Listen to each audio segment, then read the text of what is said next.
चिखलात माखलेले पाय नाना पटोलेंनी कार्यकर्त्याकडून धुवून घेतले। अकोल्यातील वाडेगावमधील धक्कादायक प्रकार, नानांच्या कृतीमुळे वाद निर्माण होण्याची शक्यता। अजित पवार माहितीला नकोसे असल्याची चर्चा, अजित पवारांच्या पक्षाची मतं भाजप शिवसेनेला ट्रान्सफर झाली नसल्याची तक्रार।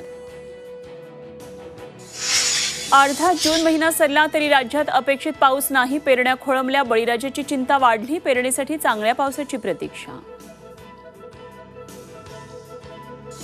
राज्यात भाजीपाल्याचे दर कडाडले, पुरेसा पाऊस पडत नसल्यानं भाज्यांची आवक घटली, भाजीपाला महागल्यानं सर्वसामान्यांचं बजेट कोलमडलं।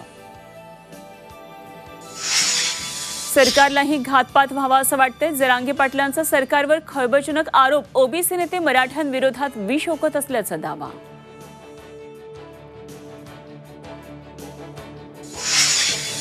आणि लक्ष्मण हाकेंच्या आमरण उपोषणाचा आज 6वा दिवस, सरकार जोपर्यंत आमच्या मागण्यांवर विचार करत नाही तोपर्यंत माघार नाही, हाकेंचा निर्धार।